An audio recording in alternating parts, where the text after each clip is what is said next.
बांग्लादेश में तख्ता पलट से जुड़ी हुई इस वक्त की सबसे बड़ी खबर। अमेरिका ने बांग्लादेश आर्मी की तारीफ की है। अमेरिकी विदेश मंत्रालय ने बयान जारी किया है। अंतरिम सरकार की घोषणा का स्वागत अमेरिका ने किया। सेना ने जो संयम दिखाया है वो सराहनीय है। कोई भी परिवर्तन कानूनों के मुताबिक ही हो, तो अमेरिका की तरफ से मौजूदा स्थिति को लेकर यह बयान जारी किया गया है और साथ ही सेना की तारीफ की है। इस पर बात कर लेते हैं। आशीष हमारे साथ हैं। आशीष, कल से जिस तरह की तस्वीरें सामने आ रही हैं बांग्लादेश की, वो तो यही कह रही हैं कि बांग्लादेश में आखिर हो क्या रहा है। इस पर अमेरिका के विदेश मंत्रालय की तरफ से यह कहा जाता है कि सेना ने जो किया वो काबिले तारीफ है। एक तरीके से वहां के हालातों को वो सही ठहरा रहे हैं। देखिए, ये इंटरेस्ट ज़रूर वेस्टर्न कंट्रीज़ का, खास करके अमेरिका का था कि जिस तरह से स्थिति वहाँ पर बिगड़ी, उसके बाद उसको वापस पटरी पर लाया जाए, कंटेन किया जाए। मैं आपको पीछे ले जाना चाहूँगा कि इसी अमेरिका ने जिस तरह से वहाँ पर इलेक्शंस कराए गए थे, उससे काफ़ी नाराज़ था वो बांग्लादेश की शेख हसीना प्रशासन से। उन्होंने बाकायदा उस चुनाव को डिप्लोर किया था। तो मुझे लगता है कि कहीं ना कहीं जैसी स्थिति बन रही है, वहाँ पर सरकार बदल रही है, अमेरिका को उसमें अपना इंटरेस्ट नज़र आ रहा होगा। लेकिन उसके बाद जैसी स्थिति हो गई, लाखों लोग सड़क पर उतर आए और सैकड़ों लोगों की जानें चली गई हैं। ऐसे में अगर स्थिति सामान्य होती है तो निश्चित तौर पर उसको अप्रिशिएट भारत भी करेगा और अमेरिका भी करेगा। ये बात भी सही है कि बांग्लादेश की सेना ने यह अश्योर भारत को भी किया था और निश्चित तौर पर अमेरिका को भी किया होगा शिरीन, कि जल्द से जल्द वो हालात को काबू में लाने की कोशिश करेंगे। लिहाजा इस बीच जो प्रेसिडेंट ने वहाँ पर इंटरिम केयरटेकर गवर्नमेंट बनाने का एक तरह से गो अहेड दे दिया, उसको लेकर के दो राउंड ऑल पार्टी मीटिंग्स हो चुकी हैं। उसके बाद जो एक रे ऑफ होप बनती है कि किसी तरह से जल्दी से जल्दी वहाँ केयरटेकर गवर्नमेंट आए और स्थिति पर काबू बनाया जाए। मुझे लगता है इसी वजह से, इसी परिदृश्य में अमेरिका ने भी इस पहल का और बांग्लादेश की सेना ने जो भी अभी तक किया है उसका स्वागत किया है, सराहना किया है। ठीक है, तो अमेरिका का ये बयान महत्वपूर्ण हो जाता है इस मौजूदा स्थिति को देखते हुए। और इसी बीच बांग्लादेश में अब एक और चिंता जो है वो बढ़ गई है। दरअसल वहां हिंदुओं पर लगातार अटैक हो रहे हैं, हमले हो रहे हैं। हिंदुओं पर हमले से दुनिया भर में चिंता बढ़ी है। नीदरलैंड के नेता ने एक्स पर एक पोस्ट किया है। हिंदुओं को टारगेट कर रही है भीड़, घरों और मंदिरों को जलाया जा रहा है। ये पोस्ट किया गया नीदरलैंड के नेता गीट की तरफ से, जो इस बात को लेकर चिंता जाहिर कर रहे हैं कि हिंदुओं को टारगेट कर रही है भीड़। मनोज्ञा, ये चिंता तो भारत की भी है, क्योंकि वहां से कुछ तस्वीरें ऐसी भी हैं जो ये बता रही हैं साफ कि वहां पर टारगेट पर हिंदू तो हैं, उनके घर भी हैं और मंदिर भी हैं।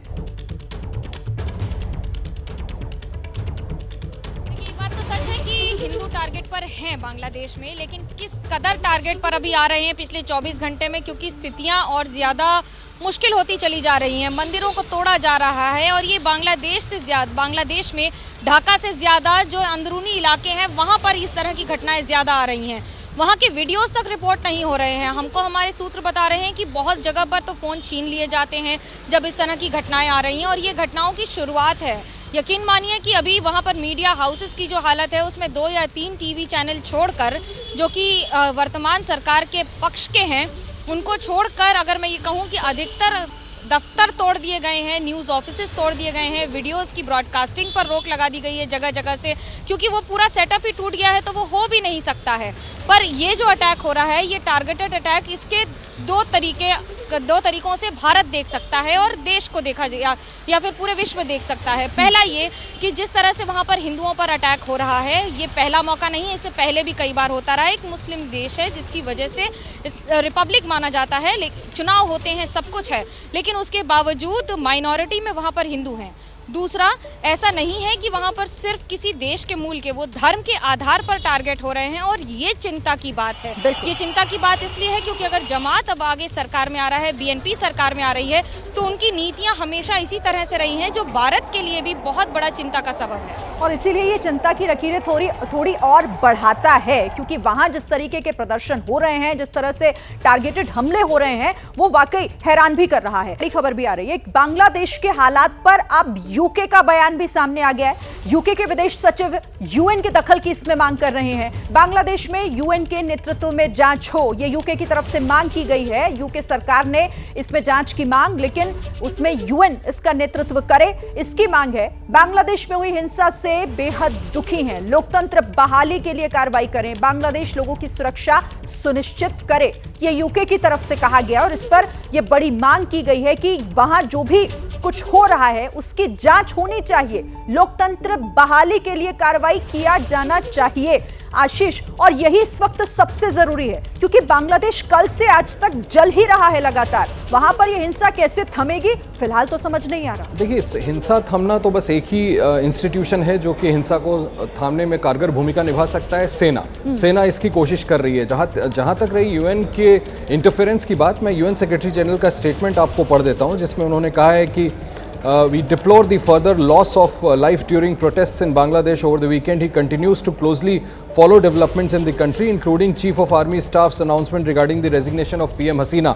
तो यूएन भी खुद नज़र बनाए हुए है, अमेरिका हो चाहे यूके हो, दोनों की तरफ से जो मांग की जा रही है कि यूएन इंटरफेयर करे। मुझे लगता है कि यूएन की इंटरफेरेंस की नौबत तब आएगी जब बांग्लादेश की सेना विफल हो जाती है। अभी तक ऐसा लग रहा है जिस तरह से आज ढाका में खोला गया था सभी संस्थानों को, हालांकि लोग खुद प्रिकॉशनरी बाहर नहीं निकले, लेकिन जो दूसरे शहर हैं उन दूसरे शहरों में पूरी रात वायलेंस हुआ है, करीबन 100 के करीब लोगों की मौत हो गई है। तो हो सकता है कि यूएन के इंटरवेंशन की जरूरत पड़े। रही बात अमेरिका की, देखिए शिरीन, आप पहले भी अमेरिका की जिक्र कर रही थी, अमेरिका हो चाहे यूके हो, उनका बड़ा कोर इंटरेस्ट वहां है। वो नहीं चाहेंगे कि चीन या पाकिस्तान, खास करके चीन, यहां पर अपने पांव पसारने में कामयाब हो जाए, क्योंकि ये सभी को पता है कि इस प्रोटेस्ट को लार्जर स्केल पे ले जाने में, पहले ये स्टूडेंट्स का प्रोटेस्ट था, अब जिस कदर हिंसा भड़की, इसके पीछे कहीं ना कहीं डीप स्टेट चाइना और पाकिस्तान दोनों के इन्वॉल्व हैं। तो मुझे लगता है कि इसी वजह से ये मांग की जा रही है कि जल्द से जल्द, चाहे एक्सटर्नल इंक्वायरी हो, चाहे बांग्लादेश की सेना किसी तरह से सिचुएशन को कंट्रोल कर ले, लेकिन जो भी हो जल्द से जल्द वहां पर स्टेबिलिटी वापस आए। बिल्कुल, क्योंकि ये दोनों ही मुल्क अपने हित के लिए इस्तेमाल ना करे बांग्लादेश की जमीन को, यही सुनिश्चित करने की मांग सब जगह से की जा रही है और इसलिए यूएन का दखल इसमें जरूरी है।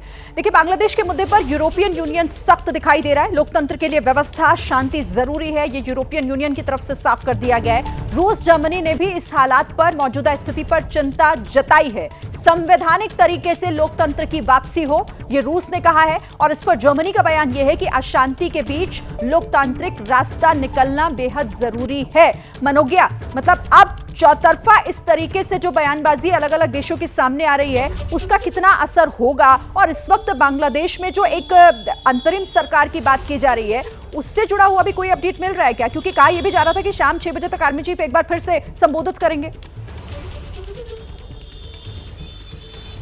आज शाम को उनको संबोधित करने की बात थी, लेकिन वो भी तब जब बातचीत किसी कारगर नतीजे पर पहुंचे। लेकिन जो आप वक्तव्यों की और बयानों की बात कर रही हैं, तो ये अधिकतर वो देश हैं जिनके या तो कोई लोग बांग्लादेश में रहते नहीं हैं, या फिर जो सिर्फ एक सैटेलाइट इमेज को आप जिसको कहते हैं, जिसका जवाब देते हैं, आप उस पर मान सकते हैं कि जिनका डायरेक्ट इंटरेस्ट हो सकता है बांग्लादेश में ना हो, लेकिन उन्हें विश्व पटल पर अपनी बात रखना ज़रूरी होता है, खासतौर से तब जब इसे आगे ह्यूमैनिटेरियन तस्वीर के तौर पर देखे जाने की संभावना हो। ये कूटनीति कहा जाता है इसे, और इसे लंबी दूरी की कूटनीति भी कहा जा सकता है। पर इस समय बांग्लादेश की जो स्थिति है, उसमें संविधान की तस्वीर के नाम पर सिर्फ बंग भवन दिखाई दे रहा है, जो कि राष्ट्रपति का घर है, जिसे तोड़ा या फिर नुकसान नहीं पहुंचाया गया है, जहां से आदेश लगातार जारी किए जा रहे हैं, और ये माना जा रहा है कि कम से कम राष्ट्रपति की बात तो जमीनी स्तर पर लागू की जाएगी। पर हर बातचीत में इस समय सेना है, सेना का कहना है कि उनका किरदार भले ही सिर्फ बातचीत का हो, पर उनका रवैया ऐसा लग नहीं रहा है। अगर अभी तक शांति नहीं आई है, तो 24 घंटे से ज्यादा के बाद भी इस शांति बहाल नहीं कर पाने की विफलता का ठिकरा भी सेना पर ही फूटेगा, क्योंकि अब जो लोकल तस्वीरें आनी शुरू हो गई हैं, उनमें अभी तक तो पुलिस थाने नजर आ रहे थे खाली, जहां पर पुलिस वालों को मार मार के प्रदर्शनकारियों ने निकाल दिया, पुलिस थानों में आग लगा दी। लेकिन अब जो दूर दराज के सेना के कैंप हैं, खबर ये आ रही है कि उन्हें भी अब टारगेट किया जा सकता है, और अगर ऐसा हुआ तो यकीन मानिए कि गणतंत्र और संविधान के नाम पर कुछ बचेगा नहीं बांग्लादेश में। बांग्लादेश में जो मौजूदा स्थिति है, इसे लेकर अब पाकिस्तान कैसे खुश नजर आ रहा है, इससे जुड़ा एक बड़ा अपडेट अपने दर्शकों को मैं बता देती हूं। देखिए, सूत्रों के हवाले से बड़ी खबर आ रही है कि बांग्लादेश के हालात पर पाकिस्तान में मीटिंग हुई है। रावलपिंडी में सेना के हेडक्वार्टर में मीटिंग हुई है। सूत्र जानकारी दे रहे हैं कि बांग्लादेश में तख्ता पलट पर जश्न मनाया गया है। आईएसआई चीफ भी उस मीटिंग में शामिल थे। जमाते इस्लामी से बैन हटाने पर भी बात हुई है उस मीटिंग में। बांग्लादेश में बैन है जमाते इस्लामी संगठन, और अब वहां पर यह बैन हटाया जाए, इसको लेकर चर्चा की गई है पाकिस्तान में। तो रावलपिंडी में सेना के हेडक्वार्टर में यह मीटिंग हुई। सूत्र जानकारी दे रहे हैं जो कुछ बांग्लादेश में हो रहा है, जो तख्ता पलट हुआ है, इस पर जश्न पाकिस्तान में भी। आशीष, देखिए, बांग्लादेश के अभी जो सेना प्रमुख हैं वकीरुज़्ज़मान, मैं आपको एक बैकग्राउंड बताता हूं कि इनका जब अपॉइंटमेंट हो रहा था बतौर बांग्लादेश आर्मी चीफ, तो भारत ने बाकायदा शेख हसीना को, जो कि इतनी क्लोज फ्रेंड थी भारत की, आगाह किया था कि आप उनको आर्मी चीफ न बनाएं, क्योंकि वो बहुत क्लोजली काम करते हैं पाकिस्तान सेना के साथ मिलकर के। साइमल्टेनियसली आप देखें, वो शेख हसीना उनकी सरकार गई जो भारत की पारंपरिक एज ओल्ड पुरानी फ्रेंड रही हैं। ऐसे में ऑब्वियस सी बात है, बड़ा लाजमी है कि पाकिस्तान को एक अपनी अपॉर्चुनिटी वहां नजर आ रही है। और जमात इस्लामी को तो बैन ही अभी 2-3 दिन पहले किया था शेख हसीना ने, या माफ कीजिएगा 4 या 5 दिन पहले। तो अब ये और बात को स्थापित करता है, जिस तरह से मीटिंग करके सेलिब्रेट किया गया है, कि इस स्टूडेंट्स प्रोटेस्ट को आगे बढ़ाने, आग को और भड़काने में सीधे पाकिस्तान और उसकी एजेंसी इन्वॉल्व थी। और अब ये बड़ा चिंता का विषय होना है, भारत कैसे इसको नेविगेट करता है, ये हमारे लिए एक बड़ा प्रश्न होगा। लेकिन मुझे लगता है कि भारत को बहुत कंसिडर्ड और अपने एलाइज को साथ में लेकर के किसी तरह से इसको कंटेन करने की कोशिश करनी चाहिए। पाकिस्तान को बाकायदा एक्सपोज करना चाहिए कि बांग्लादेश में, ठीक है, जो इंटरनल डिस्टर्बेंस थे उसको, उसमें आग कैसे पाकिस्तान ने भड़काई। बिल्कुल महत्वपूर्ण बात कह रहे हैं आप। और ये जश्न जो पाकिस्तान में रावलपिंडी में सेना के मुख्यालय में मनाया जा रहा है, ये बताता है कि आखिर भूमिका बांग्लादेश में जो हिंसा भड़की उसमें पाकिस्तान की क्या है। देखिए, बांग्लादेश में तख्ता पलट के बीच एक बड़ी खबर और आ रही है।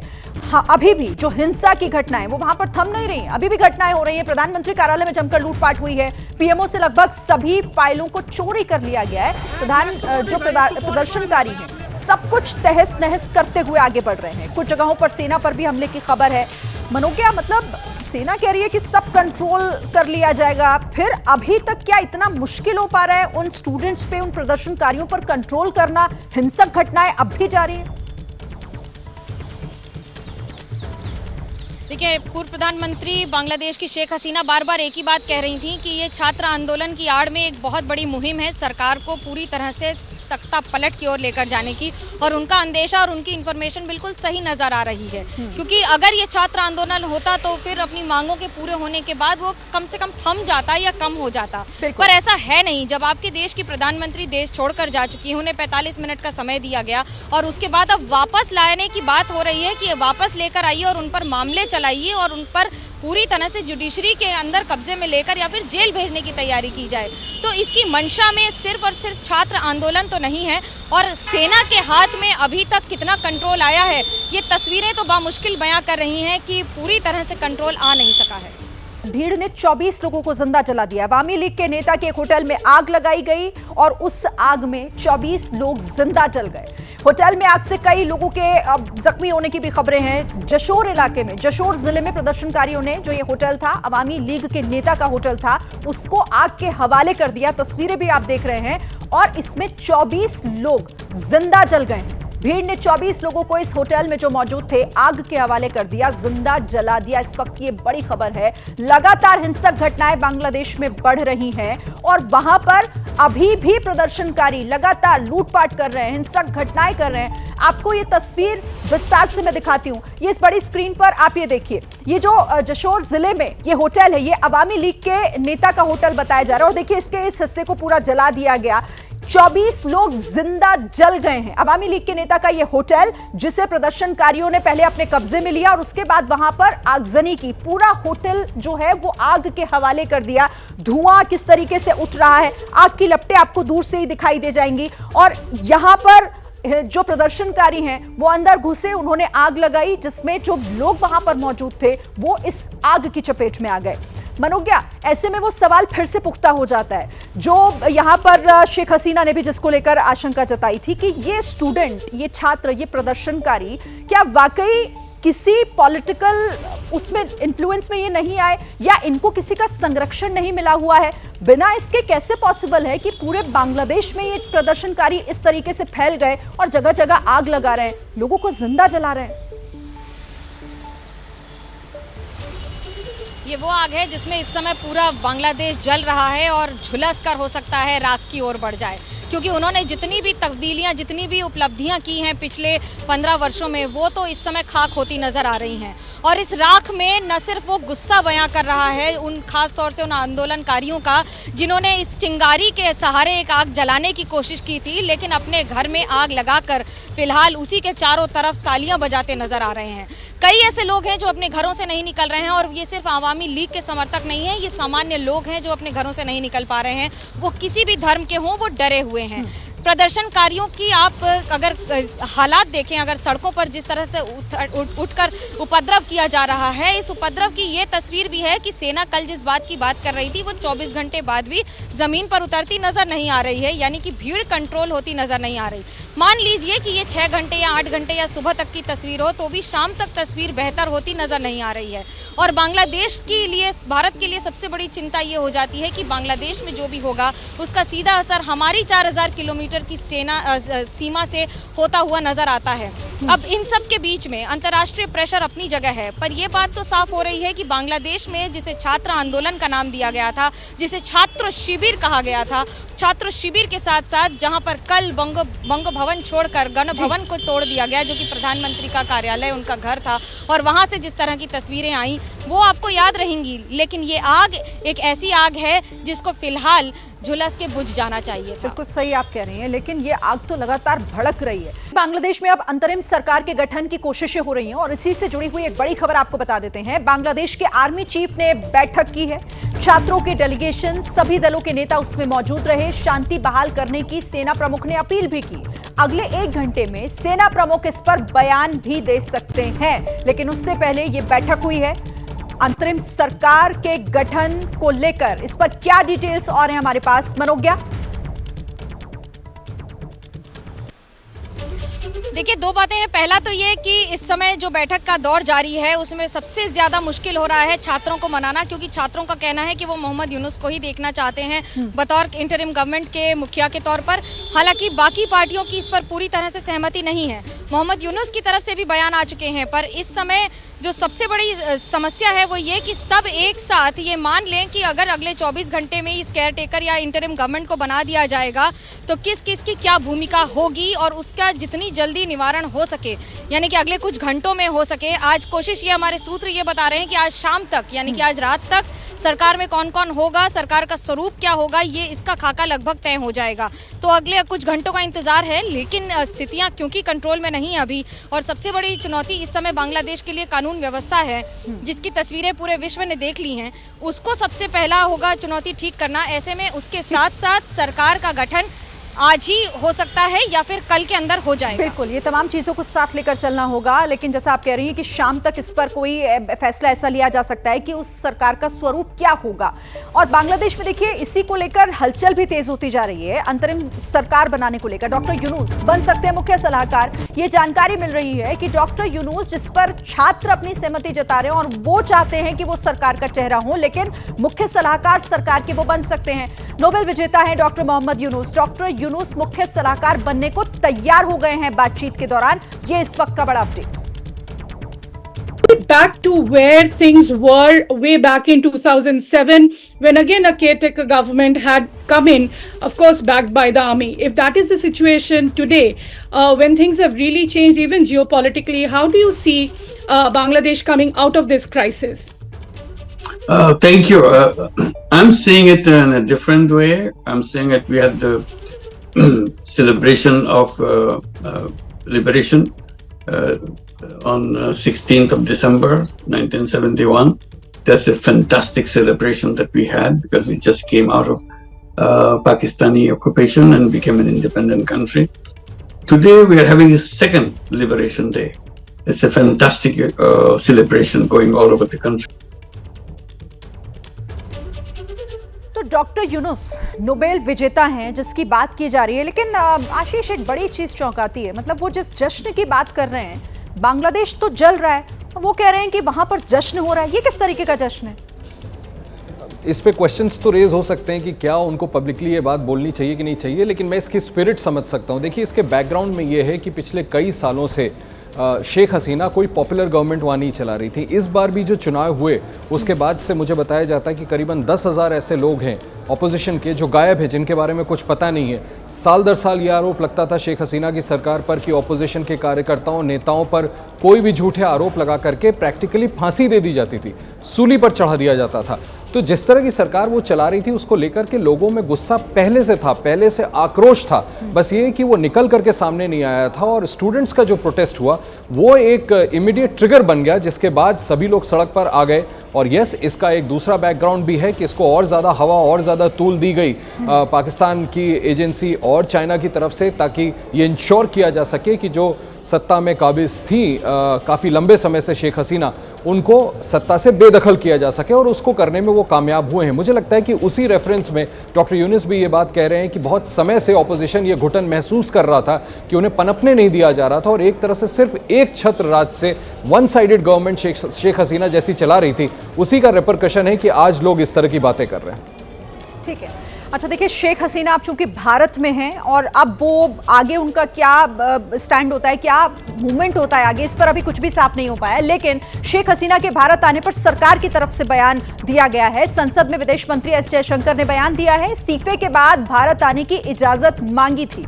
हिंदुओं पर हमले से भारत चिंतित है, एस जयशंकर ने कहा। सीमा पर चौकसी बरती जा रही है, बीएसएफ को अलर्ट मोड पर रहने के लिए कहा गया है। तो मौजूदा स्थिति को लेकर विदेश मंत्री की तरफ से संसद में आज ये बयान दिया गया है। आशीष, अब हालांकि सरकार साफ कह रही है कि हम चिंतित हैं, हम हर तरह से नजर बनाकर रखे हुए हैं, लेकिन जो मौजूदा स्थिति है फिलहाल बांग्लादेश की, उसमें अब भारत आगे क्या करेगा, स्टैंड क्या रह सकता है उसका? देखिए, भारत को तो फूंक फूंक के कदम रखना पड़ेगा, क्योंकि खुद डॉक्टर जयशंकर ने सदन के पटल पर बताया कि करीबन 14-15 हज़ार जो भारतीय नागरिक वहाँ थे, हालांकि उससे 8,000 के करीब स्टूडेंट्स वापस आ चुके हैं, लेकिन अभी भी कोई 6-7 हज़ार भारतीय नागरिक वहाँ पर हैं। और हमको ये तो बिल्कुल इशू ऑफ कंसर्न है कि वो उनकी सेफ्टी और सिक्योरिटी कैसे इंश्योर की जाए। मैं आपको बताऊं कि इंडियन हाई कमीशन की जो सुरक्षा पिछले कुछ दिनों पहले थोड़ी रिड्यूस की गई थी, कम की गई थी, किन्हीं कारणों की वजह से कि कोई ऐसा राइवलरी नहीं थी दोनों देशों के बीच, उसको भी बढ़ा दिया गया। वापस बांग्लादेश सेना अब इंडियन हाई कमीशन को वहाँ पर गार्ड कर रही है। हिंदुस्तानियों को कैसे वहाँ पर सेफ रखा जाए, सिक्योर रखा जाए, ये एक बड़ा कंसर्न है। इसके अलावा वहाँ की इंट्रिंसिक भी आपको ये भी देखना पड़ेगा कि इंटरनली जिस तरह से पूरे रात कल आवामी लीग के नेताओं को निशाना बनाया गया, और उसका असर ये हुआ कि जो माइनॉरिटीज हैं, जो हिंदूज हैं, उनको जैसे निशाना बनाया जा रहा है, वहां पर मंदिरें तोड़े जा रहे हैं, उनकी जानें जा रही हैं। इसका ध्यान तो भारत को रखना पड़ेगा। मुझे लगता है कि बहुत केयरफुली नेविगेट करना होगा। नई जो केयरटेकर गवर्नमेंट आती है उनसे बात करना होगा। और आज एक और बड़ी महत्वपूर्ण बात उन्होंने सदन में बताई कि सीधे संपर्क में भारत सरकार बांग्लादेश की सेना से भी है, तो ये एक अच्छी बात है। इसके थ्रू इंश्योर कर सकते हैं कि सेफ्टी बनी रहे। ठीक है, और यही विदेश मंत्री ने आज कहा भी है। ठीक है, आप दोनों का बहुत शुक्रिया। फिलहाल आप नजर बनाकर रखिएगा, लेकिन फिलहाल तमाम जानकारी के लिए बहुत बहुत शुक्रिया। तो इस तमाम खबर पर, अपडेट्स पर एबीपी न्यूज की नजर बनी हुई है। लेकिन बांग्लादेश में जो कुछ हुआ, तख्ता पलट के दौरान क्या क्या कुछ बांग्लादेश में हुआ है, उस पूरी कहानी को बयां करती एक रिपोर्ट आपको दिखाते हैं। 30 तस्वीरें देखिए। शेख हसीना के बांग्लादेश छोड़ने के बाद प्रदर्शनकारियों ने उनके सरकारी आवास में जमकर उत्पात मचाया। खबर है कि सरकारी आवास में लूटपाट और तोड़फोड़ के बाद पीएम दफ्तर में भी लूटपाट की गई है। प्रधानमंत्री कार्यालय से सभी फाइलें चोरी कर ली गई हैं और दफ्तर में भी तोड़फोड़ मचाई गई है। बांग्लादेश में तख्ता पलट के बाद भी हिंसा नहीं थम रही है। सोमवार की रात भी ढाका समेत अलग अलग जिलों में हिंसा होती रही। सेना की छात्रों और इस्लामी समर्थकों के बीच हिंसा की तस्वीरें सामने आई हैं। इनमें आप देख सकते हैं कि कैसे रात भर सड़क पर संग्राम छिड़ा रहा। बांग्लादेश में प्रदर्शनकारियों ने सोमवार की रात भी जमकर आगजनी की। बांग्लादेश में आवामी लीग के नेता शाहीन चकलादार का होटल भी भीड़ ने फूंक दिया, जिसमें 24 लोगों की जिंदा जलकर मौत हो गई, जबकि कई लोग बुरी तरह झुलस गए। सोमवार को बांग्लादेश हिंसा में कुल 135 लोगों की जान गई। बांग्लादेश में हिंसा के बीच प्रदर्शनकारियों ने जमकर उत्पात मचाया। प्रदर्शनकारियों ने राजधानी ढाका में बांग्लादेश के राष्ट्रपिता कहे जाने वाले शेख मुजीबुर रहमान की प्रतिमा को जेसीबी की मदद से गिरा दिया। बांग्लादेश से ही आए एक दूसरे वीडियो में प्रदर्शनकारी शेख मुजीबुर रहमान की दूसरी मूर्ति पर चढ़कर उसे हथौड़े से तोड़ने की कोशिश करते दिखाई दिए और फिर उसे रस्सियों के सहारे गिरा दिया। देशव्यापी कर्फ्यू को दरकिनार कर हजारों की संख्या में प्रदर्शनकारी लॉन्ग मार्च के लिए ढाका के शाहबाग चौराहे पर इकट्ठा हुए थे। बांग्लादेश में विद्रोह और हिंसा के बीच एक तस्वीर ये भी सामने आई है। प्रदर्शनकारियों ने हिंसा के दौरान जमकर लूटपाट की थी, जिसके बाद एक्शन लेते हुए सेना ने प्रदर्शनकारियों से लूटा हुआ कैश बरामद किया है। ये तस्वीरें ढाका की हैं, जिनमें आप देख सकते हैं कि किस तरह से सेना के जवान लूटे गए कैश की बरामदगी को दिखा रहे हैं। शेख हसीना के इस्तीफे और देश छोड़ने के बाद ढाका में हालात सामान्य नहीं हो रहे हैं। यहाँ प्रदर्शनकारियों ने सरकारी इमारतों और मंत्रियों के घरों को आग के हवाले कर दिया। इन तस्वीरों को देखिए, कैसे सरकारी इमारत आग से घिरी है और धुएं का गुबार लगातार उठ रहा है। प्रदर्शनकारी ढाका की सड़कों पर डटे हुए हैं। बांग्लादेश में हालात कितने खराब हैं, उसका अंदाजा आप इन तस्वीरों को देखकर लगा सकते हैं। ये ढाका की तस्वीरें हैं, जहां सड़क पर प्रदर्शनकारी इकट्ठा हैं और देखिए किस तरह से आगजनी कर प्रदर्शनकारी बीच बाजार में हंगामा कर रहे हैं। सभी के हाथों में लाठी डंडे भी आपको दिखाई दे रहे होंगे। बांग्लादेश में हिंसा की आग का विदेश तक असर देखने को मिला। न्यूयॉर्क में बीएनपी के समर्थकों ने जमकर हंगामा किया। जश्न मनाने के लिए बीएनपी समर्थक न्यूयॉर्क कॉन्सुलेट में दाखिल हुए थे, जहां से उन्होंने मुजीबुर रहमान की तस्वीर को हटा दिया। बांग्लादेश छोड़ने के बाद शेख हसीना की रात भारत में कड़ी सुरक्षा के बीच गाजियाबाद के हिंडन एयरबेस पर कटी। वहीं बांग्लादेश में पीएम पद से हटने और देश छोड़ने के बाद वहां प्रदर्शनकारियों ने आतिशबाजी भी की।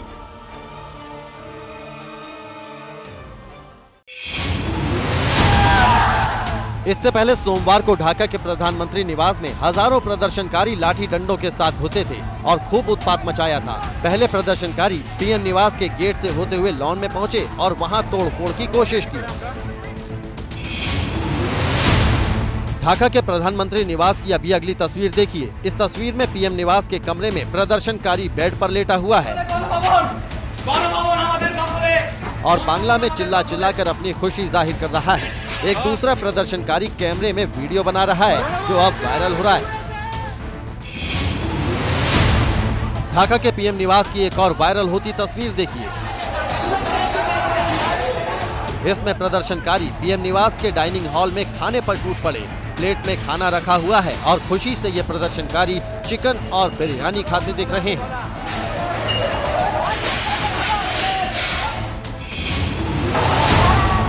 ढाका में प्रदर्शनकारियों ने सोमवार को मार्च के दौरान दर्जनों रोड और हाईवे को अपने कब्जे में ले लिया था। सोमवार की सुबह से ही ढाका की सड़कों पर हजारों की भीड़ जुटने लगी थी। बताया जा रहा है कि करीब 4 से 5 लाख लोग, जिनमें बड़ी संख्या में छात्र शामिल थे, वो सड़कों पर थे।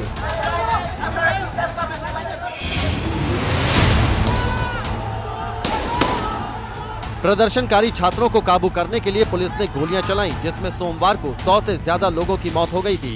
इस गोलीकांड के बाद ढाका सहित पूरे देश में छात्रों का गुस्सा उबाल पर था।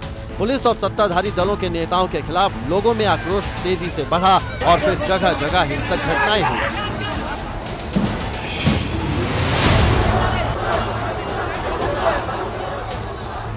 रविवार को ढाका में हुई हिंसा में प्रदर्शनकारी लगातार शेख हसीना के इस्तीफे की मांग कर रहे थे और ये मांग इस कदर आक्रामक हुई कि प्रदर्शन कर रहे लोगों ने दर्जनों गाड़ियों को आग के हवाले कर दिया।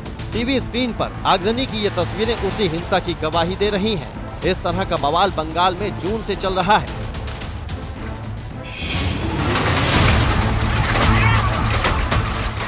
रविवार को ही प्रदर्शनकारियों ने ढाका में दर्जनों सरकारी इमारतों को भी आग लगा दी। प्रदर्शनकारी जगह जगह सड़कों पर बैठ गए और आवाजाही को ठप कर दिया। प्रदर्शन कर रहे छात्रों को काबू करने के लिए पुलिस को गोलियां चलानी पड़ी थी।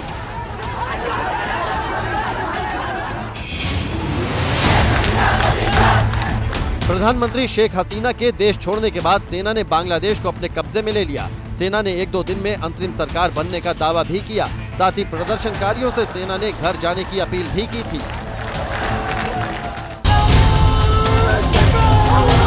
देश में हिंसक घटनाओं के बीच एक तस्वीर ऐसी भी नजर आई, जिसमें एक सुरक्षा बल का जवान प्रदर्शनकारियों के बीच नारेबाजी करता दिखाई दिया। तस्वीरों में आप देख सकते हैं कि किस तरह से प्रदर्शनकारी सुरक्षा बल के जवान के साथ नारे लगा रहे हैं और उसके साथ हंसी खुशी हाथ मिला रहे हैं। बांग्लादेश के अलग अलग शहरों में भीड़ हिंसा कर रही है। देश के दूसरे सबसे बड़े शहर चटगांव की ये तस्वीरें हैं। बताया जा रहा है कि यहाँ के नवग्रह मंदिर पर प्रदर्शनकारियों ने हमला करने की कोशिश की। किसी स्थानीय निवासी ने ही घर की छत से मंदिर के बाहर आगजनी का वीडियो बनाया, जो सोशल मीडिया पर वायरल है। बांग्लादेश में तख्तापलट के बाद अब सबसे बड़ा सवाल ये खड़ा हो रहा है कि वहाँ रह रहे हिंदुओं का क्या होगा। इसी बीच एक वीडियो सामने आया है जिसको लेकर दावा किया जा रहा है कि कट्टरपंथी लगातार घरों में जा जाकर हिंदू समाज के लोगों को ढूंढ रहे हैं और उन्हें निशाना बनाने की कोशिश कर रहे हैं। ढाका का ये वही आगामी लीग पार्टी का दफ्तर है जहां सोमवार को प्रदर्शनकारियों ने आग लगा दी थी। दूसरे दिन भी बिल्डिंग से धुआं उठता दिखाई दे रहा है और इस दौरान सड़क पर कुछ लोग भी नजर आ रहे हैं। अब बांग्लादेश से आई एक और तस्वीर भी देखिए। ये बांग्लादेश की संसद की तस्वीर है जहां आपको लोगों की भारी भीड़ दिखाई दे रही होगी। बताया जा रहा है कि ये उस वक्त की तस्वीरें हैं जब शेख हसीना देश छोड़कर चली गई थी। उसके बाद प्रदर्शनकारियों ने संसद भवन पर धावा बोला था। बांग्लादेश के सेना प्रमुख जनरल वकार उज्जमा ने सोमवार को राष्ट्र के नाम संबोधन में प्रदर्शन करने वालों से कहा था कि उनकी मांगों को पूरा किया जाएगा। साथ ही सेना प्रमुख ने देश में शांति वापस लाने की बात कही थी और प्रदर्शनकारियों से तोड़फोड़, आगजनी, मारपीट से दूर रहने की अपील की थी, जिसका असर होता नहीं दिख रहा। प्रदर्शनकारियों से घर लौटने की अपील के बाद भी बांग्लादेश की सड़कों पर प्रदर्शनकारियों का उत्पात जारी है। ढाका में न्यूज चैनल की गाड़ी में तोड़फोड़ करने के बाद प्रदर्शनकारियों ने आग लगा दी। बांग्लादेश में आरक्षण हटाने की मांग को लेकर पिछले महीने हिंसक आंदोलन शुरू हुआ था। सोमवार तक हिंसा में 300 से ज्यादा लोगों की जान जा चुकी है। सुप्रीम कोर्ट के आदेश पर आरक्षण का फैसला पलट दिया गया था। बावजूद इसके प्रदर्शनकारी पीएम से इस्तीफा मांग रहे थे। प्रदर्शनकारियों का नेतृत्व ढाका यूनिवर्सिटी के छात्र कर रहे थे। बांग्लादेश हिंसा में 11 पुलिस वालों की भी मॉब लिंचिंग में अब तक जान जा चुकी है। 300 से ज्यादा पुलिस वाले घायल हुए हैं, जबकि 11,000 से ज्यादा छात्रों को गिरफ्तार किया गया था। बांग्लादेश हिंसा की वजह से वहां का व्यवसाय चौपट हो गया है। हजारों फैक्ट्रियां बंद हैं, स्कूल, कॉलेज, कोर्ट, बैंक और ट्रेन सेवाएं ठप हैं। 3000 से ज्यादा कपड़ों की फैक्ट्रियां बंद करनी पड़ी हैं। करीब $10 बिलियन का नुकसान वहां की अर्थव्यवस्था को हुआ है। आंदोलनकारियों ने बांग्लादेश के नरसिंगड़ी जिले में शेख हसीना की पार्टी आवामी लीग के 6 कार्यकर्ताओं को मॉब लिंचिंग कर मार डाला। मीडिया रिपोर्ट्स के मुताबिक प्रदर्शनकारियों ने जुलूस निकाला था, जिससे आवामी लीग के कार्यकर्ता नाराज हो गए थे। बांग्लादेश की स्थिति पर भारत सरकार की नजर बनी हुई है। दोनों देशों के बीच ट्रेन सेवा बंद कर दी गई है। भारत बांग्लादेश की सीमा पर सुरक्षा बढ़ा दी गई है। जवान लगातार बॉर्डर वाले इलाकों में पेट्रोलिंग कर रहे हैं। बीएसएफ के डीजी ने भारत बांग्लादेश सीमा पर तैनात जवानों के ट्रूप मूवमेंट की जानकारी ली और उन्हें हाई अलर्ट रहने के निर्देश दिए।